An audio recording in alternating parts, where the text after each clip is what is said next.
A lot of this has to do with operational maturity, especially on those smaller, we call them growth ceilings. What got you to 5 to 6 million isn't necessarily going to get you to 15 million and isn't going to get you to 25 to 30 million, right? The businesses have to have a different level of operational maturity to break through and sell and grow.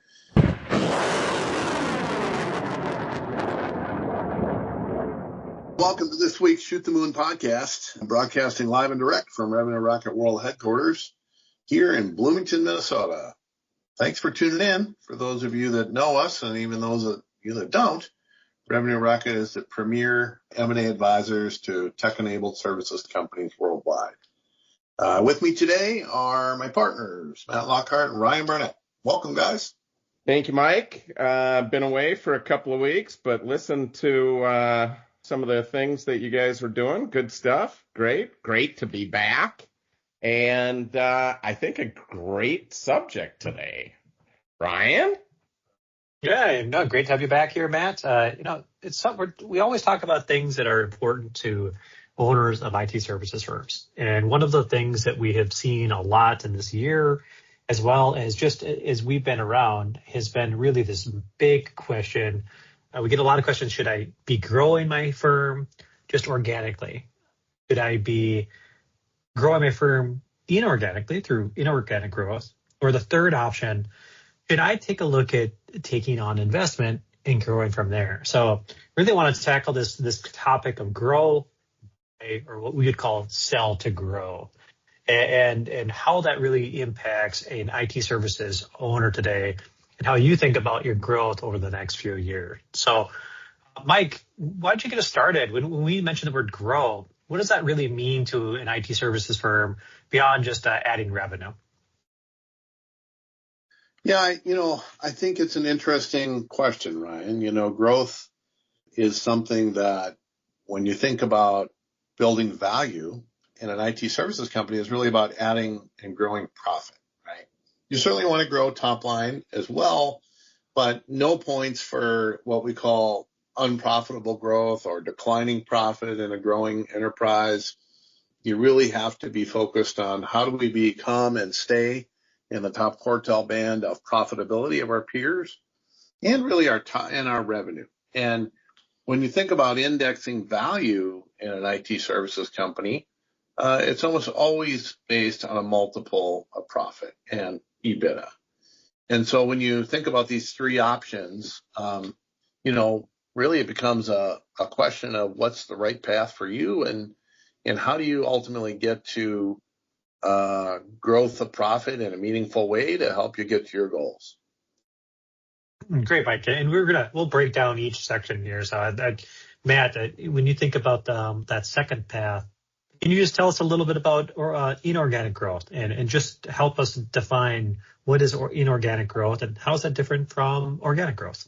Yeah, well, organic growth is you're doing it on your own. Inorganic growth is you are looking at making acquisitions in addition to having your organic growth plan.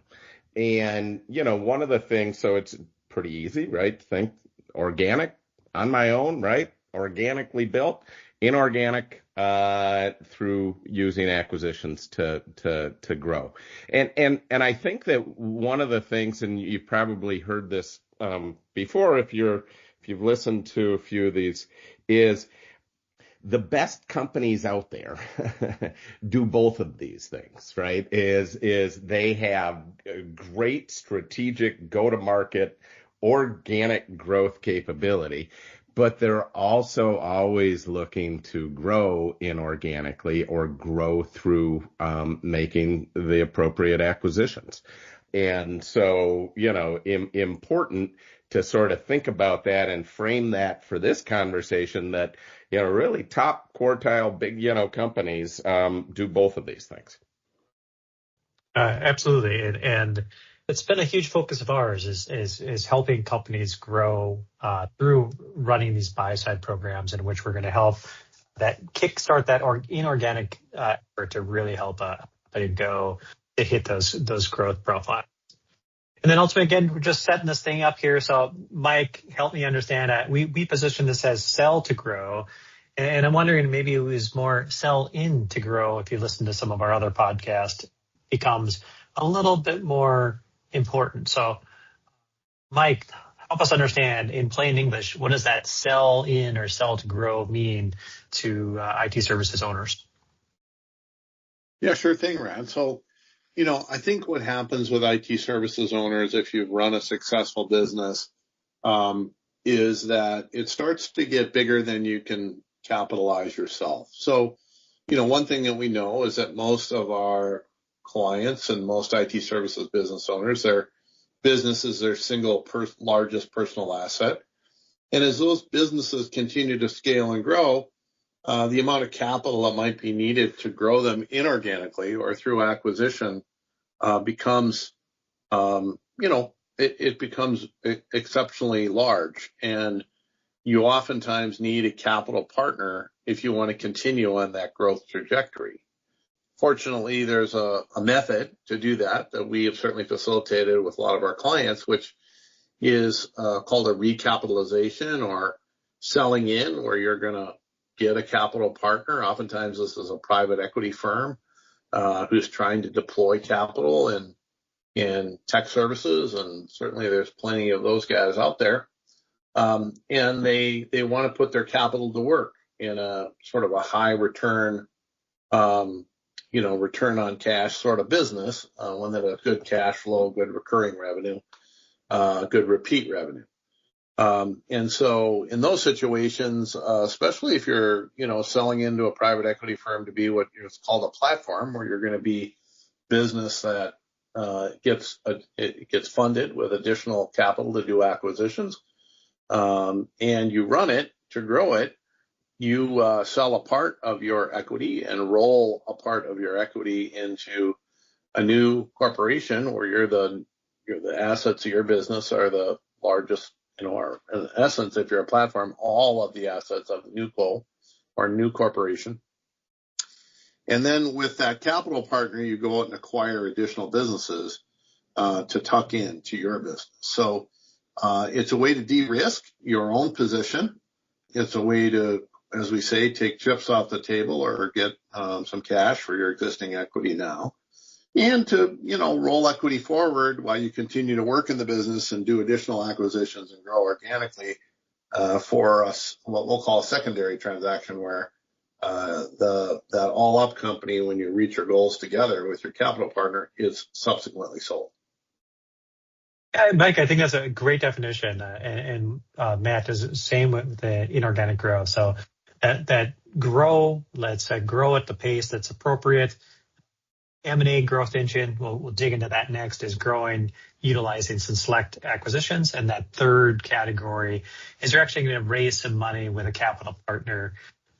And it's not going to be an exit. It's going to be that recapitalization to take a lead with a capital partner to really enhance growth as well. So the third stool there. So let's dig into that organic playbook. We've spent a lot of time with IT services firms and how they can grow. And one of the things we oftentimes look at is that rule of 45. And that helps us understand the profit and revenue metrics of a company. Combined, they should be about 45. Matt, can you help me out? Just understand, let's look at that rule of 45 for just a second, and then help me understand, what are some other ways that companies should consider just organic growth in the IT services space? Yeah. So rule of 45, what is your percentage of net income profit against total revenue, right? And then second is, how much did you grow year over year? What was your percentage of growth year over year? And if you're at 45, boy, you're doing great. If you're above 45, could be tough to sustain that. If you are at 40, doesn't mean you're running a good business, right? But there could be opportunities to optimize. I think the biggest thing, we're not going to spend too much time on all the levers of organic growth here, but that you are able to demonstrate that you actually have the sustained operational capability to grow your business. That means new client acquisition. That means continuing to build upon the value of your service. Your service is, call it your overall service playbook, needs to continue to expand. So, all of those things need to be in place. The maturity and the size of your organization, both your sales and marketing and go-to-market organization, as well as obviously your delivery organization for a services firm. All of these really need to be put into place. Now, what's interesting is again, very best firms demonstrate that they're doing this. It then comes out in the data, right? Net income, year over year profit or increase in sales, et cetera, et cetera. But it's also the things that need to be put in place to be a strategic acquirer, right? And yes, looking at acquisitions as a means to build and improve those capabilities is absolutely a good strategy, but you certainly need to have a foundation of those things in place to be a good candidate, to be a platform, and effectively manage and execute acquisitions well. So that growth engine that you're talking about, Matt, is that foundation for kind of everything else. Once you have your engine in place for gaining new customers and growing your revenue, and importantly, growing the profit with that revenue, it has to be centrally, or it has to be really well run. You have to execute really well there. Mike, I know many times we've seen companies that build a great growth engine, but oftentimes that gets stalled out when they hit some critical benchmarks. We're seeing kind of that getting over that $5 to $6 million mark. When you're a very small company, it can be tough. Getting over that $12 to $15 million plateau could be tough, and getting over that $25 million plateau could be tough too. I'm curious, what kind of barriers do people have in the IT services world that prohibits that growth, and why do they hit some of those barriers? Well, as Matt mentioned, a lot of this has to do with operational maturity, especially on those smaller, we call them growth ceilings. What got you to 5 to 6 million isn't necessarily going to get you to 15 million, and isn't going to get you to 25 to 30 million, right? The businesses have to have a different level of operational maturity to break through and sell and grow into those additional, revenue banding. And I think in some ways, they need to have the time to make the operational maturity changes to become more operationally mature. They may have to have different staff. They may have to have just different strategy, right, to get to those new growth areas. The thing that's important about that is that it takes time to do that. And, we all only have a limited amount of time, right, on this earth. So, you want to be able to accelerate that if you can. And you can accelerate that. You can literally, I think about M&A as a way to buy time, right? You can accelerate past some of these growth ceilings by acquiring companies that may have some components or staff that will help you become more operationally mature. You can get to a new level of growth and profit through these combinations where, 1 + 1 = 3, where you're better together than apart. All those things are sort of things that M&A advisors such as Revenue Rocket talk about enabling for their clients to help them get to a new level. And as that number keeps going up and those acquisitions get bigger and bigger, the requirements for capital get higher and higher. And that's, certainly there's a business case to be made to have a good, strong organic growth engine and operations business, operating business and at all levels. But, oftentimes a client will use that method to break through some of those glass ceilings, but also to begin to get to their number, as we often call it. most entrepreneurs in our industry have a number in their head about where they want to grow their business to facilitate either a recap or an exit. And what M&A allows you to do on the buy side, whether you're doing it on your own or you're doing it with a capital partner over time as you get bigger, is that allows you to buy time and to get there more quickly. Yeah, I think, and that's exactly, I think, where we want to take this next is when a firm really realizes that you've maximized your organic growth. Matt, when is it time to start to look for M&A as that growth target?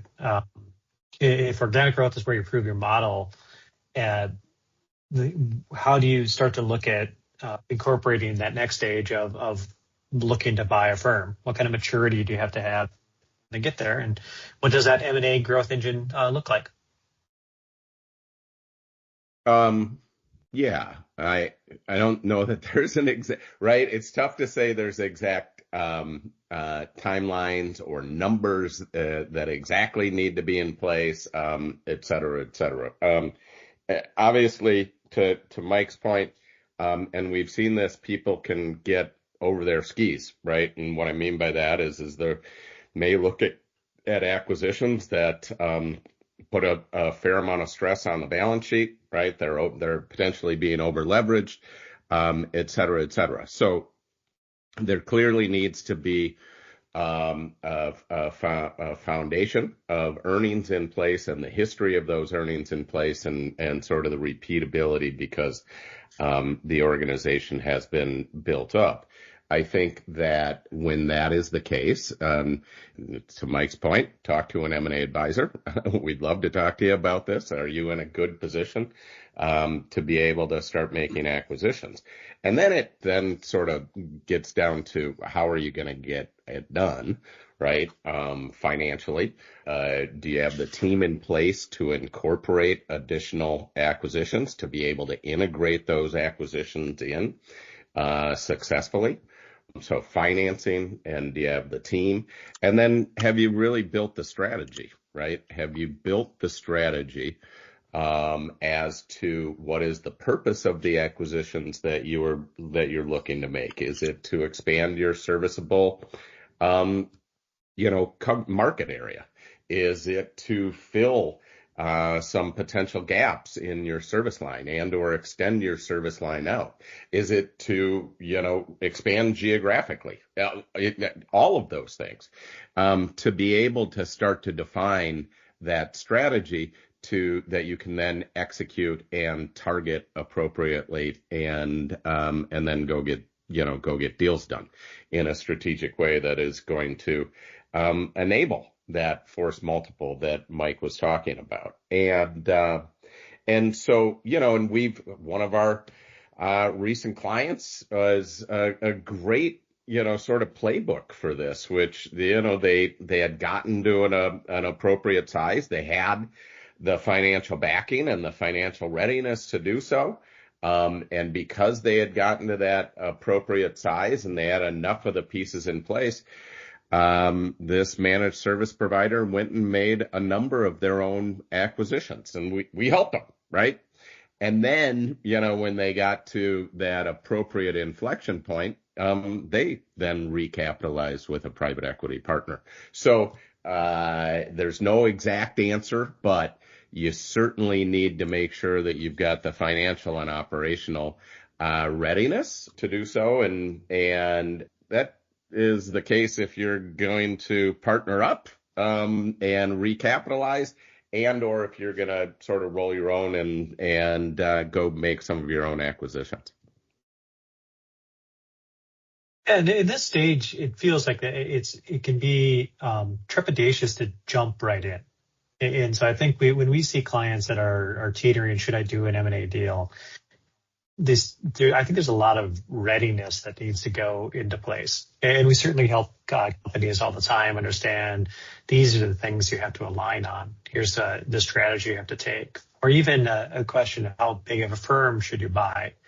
I think there's a lot of things a company really has to make sure that they understand to go out there and to execute well. Mike, I'm just curious. Have you seen companies when they choose, okay, let's do some deals, let's do some M&A. Has there been any pitfalls when someone first just jumps into that mentality and says, okay, I'm going to go with M&A, and they launch right in? So what kind of mistakes do firms learn when they're jumping into this, especially if they're trying to do that alone? Well, it's a long list, Ryan. There's some statistics that are out there that say that you only have about a 1% chance of getting a deal done if you roll your own without an advisor. We think that maybe the percentage is a little higher than that, but that's what several popular studies say. And I think the reason that is because getting M&A deals done is hard, right? I think it's very different from your core business.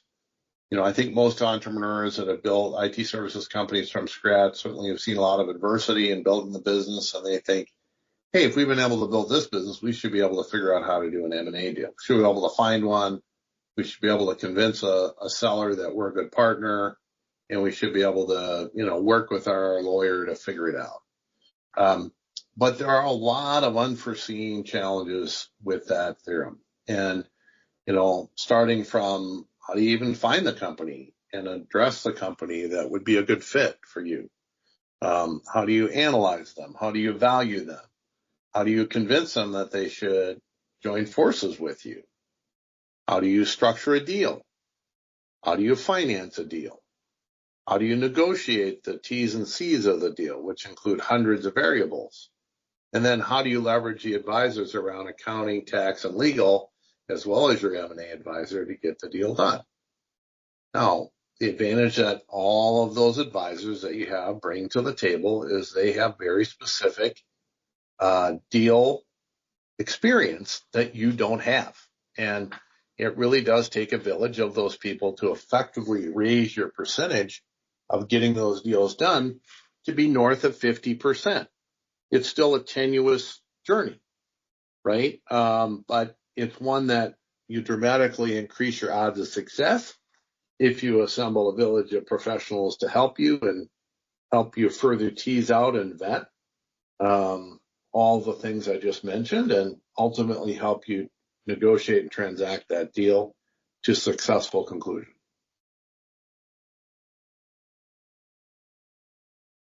And Mike, Matt, when you hear some of this, it's certainly a couple. Mike, I think you nailed some of the challenges that are there. It seems like the opportunities do come in increased growth.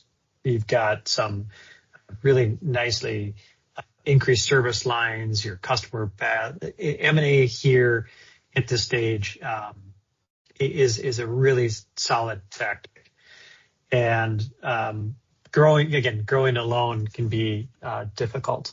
And part of that is just the capital requirements that are can be considerable with M&A.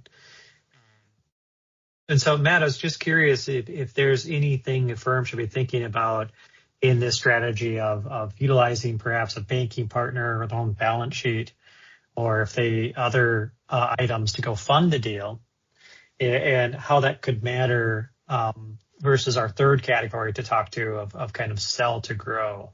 What should firms be thinking about from their financial capacity to start to execute and to hit some of those growth plans, inclusive of utilizing M&A? Yeah. And I think, under this premise that you can use an acquisition inorganic growth strategy in addition to your organic capability to go faster and to be better. Now, that doesn't mean, and oftentimes you can do that before you recapitalize or you sell to grow. And so, are you going to fund that all through do you have that much cash on your balance sheet to be able to fund an acquisition? How much of the cash versus a bank financing scenario? And again, we're not going to go too deep, but you can't get over your skis. You got to be able to service, the debt and have the confidence and the continued growth in your business to be able to be servicing debt in that capacity. And that's different than the team that, Mike is talking about in terms of that team of professionals to then help you execute your organic growth strategy. But I think that in looking at and having a good, again, once you've gotten to a point, you built the strategy, you built the financing plan. Part of that building the financing plan that you're talking about here, Ryan, is who's your third party financer? Who is your bank that you're going to have in place? What type of debt facility? And I think that, the big difference between this and in addition to probably size, maturity, scale, this type of period in that inorganic growth strategy is you're not selling any of the assets of your business necessarily, right? You're not selling a percentage of your business. When we talk about recapitalizing or selling to grow, you are selling an aspect or a minority or a majority of your business to a capital partner. And in sort of this intermediary phase that we talk about with inorganic growth, you don't need to be doing that. You can finance deals in a way that you don't need to be doing that. You may choose to if you find the right firm to buy and you really like that team. You may choose to relinquish some equity as an incentive piece, but you don't need to. And so having that banking relationship in place, that financing relationship that enables you to lend the appropriate amount of money is absolutely critical. Right. And Matt, I think it is a great setup for where to go next. And to go back, that third path here that we're talking about, that sell to grow or sell in to grow, it's where founders can cash in and level up at the same time. Let's kind of dig into how that actually works. Mike, can you help me just understand simply what is a recapitalization, and why is that different from someone who's selling out? Yeah, it's an important distinction. I think recapitalizations are best when you're an owner, leader who's built the business, is looking to get to the next level of growth and profit, but share in the risk. And so in that case, you're going to go find the right capital partner that aligns to your interest around growth of the business, your growth vision for the business. They're going to buy a portion of your equity, usually a majority stake, anywhere from 51 to 80% of your existing equity. And then you're going to do what's called a roll, or you're going to roll equity into this new co, like we talked about before, this new corporation that has all of the assets of your business in it. And in some cases, you're joining an existing platform for which you'll play an executive role. In some cases, you become the platform, and that's an interesting distinction. Two different sort of use cases, and if you're joining an existing platform, there's pros and cons to that. It's usually more well established. It's on its growth trajectory. You're a complement to that growth strategy, and you're likely closer to your exit, your second bite at the apple, as they call it, that equity roll exit. You're closer to it, which means maybe it'll happen in a year or 2 years or 3 years, maybe 4, but you're closer to it. Whereas if you come in as a platform and you're going to go buy other companies to tuck in, you're probably 5 to 7 years from your exit. You're going to likely be leading that effort as a platform. And the other companies you're going to attract to come in to be complementary to help you get to your goal and ultimate exit. And that's what we call selling in, right? You're going to likely be involved with that business, whether you're a platform or a tuck-in. It's kind of the language you use in the industry. But you're going to be joining them for a while and contributing as a player with them. If you're selling out, you're likely looking to exit the business in some orderly transition. You're likely looking to, quote unquote, cash out of your equity through some mechanism, whether that's all cash at close or some sort of a seller note or pay over time plan that, a buyer may use in addition to cash at close. And you're looking to transition over an orderly period out of the business. Now, that doesn't preclude private equity from acquiring your business, particularly as a tuck-in, because oftentimes people can sell out and be part of a roll-up tuck-in, and may even choose to roll equity in that environment if you have confidence in the leadership that's acquiring your business and that capital partner. But the main distinction, if you're selling in, is you're going to continue working for, up to another 5 to 7 years at a minimum, could be longer. And you might go through multiple capital partners while you're working with that business. We certainly have worked with clients where that's been the case. They've gone through, 15 years and 3 capital partners as they've continued to grow and scale before they ultimately exited as a leader in that business. And so, but in selling in case, you're going to continue to stand for a while and drive that business as a leader or a key role in the executive leadership. Sell out, you're going to be providing an orderly transition and doing something else after you exit. Yeah, a really nice job of explaining this partnership here with private equity.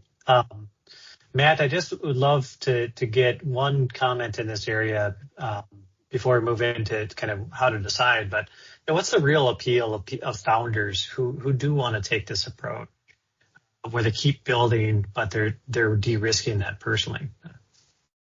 Well, Mike talked to the speed aspect of it. That can be really appealing. For some founders, they may see that, they really like maybe they've done a couple of their own acquisitions and they really personally, they love that, right? I mean, that's super personally fulfilling to be able to increase their team size in chunks as opposed to, ones and twos.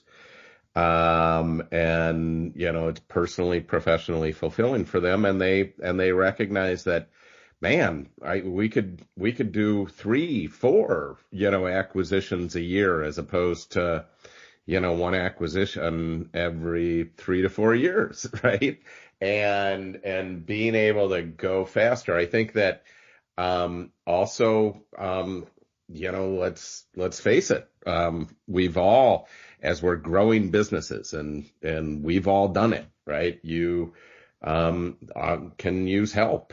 People have, been there before, and being able to partner with the right partner can be super valuable in a founder's own personal and professional development.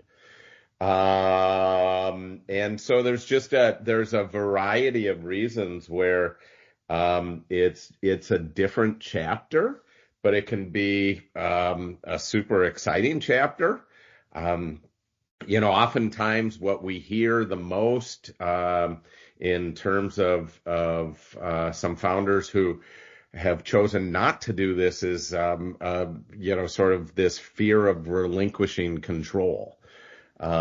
Which, in a way, yeah, I guess that there's an aspect of that, but I think oftentimes that when the successful CEOs and founders that have done this, they recognize that they just had a different team to influence. It's not anybody who's started or led a business knows they only have so much control anyways, right? And so oftentimes that can be somewhat of irrational thinking and or just inexperienced thinking, to put too much fear into that loss of control piece. So I think it can be exciting. It's got to meet, sort of personal goals.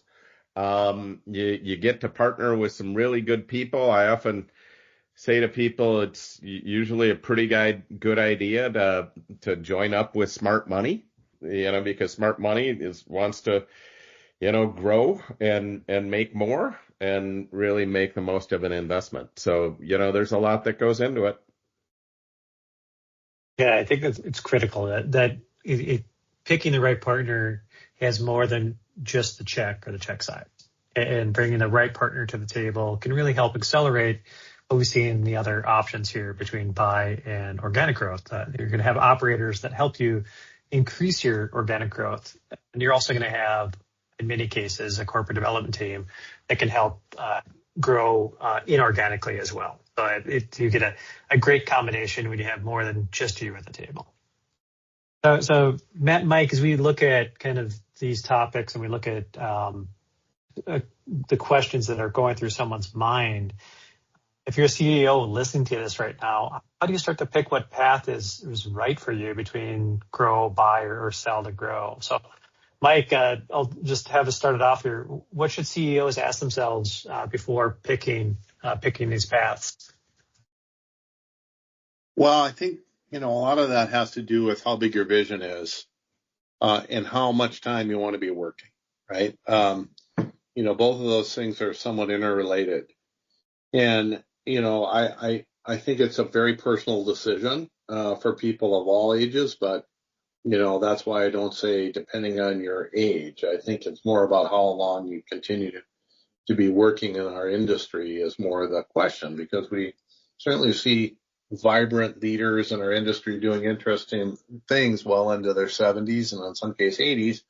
And likewise, we see some in their, 30s and 40s that want to be moving on, right? They want to be selling out. So a very personal sort of decision about that. And I think beyond that is, how big is your vision? Because as the vision gets bigger, ultimately what you're trying to build gets, more prolific, broader reach, bigger firm.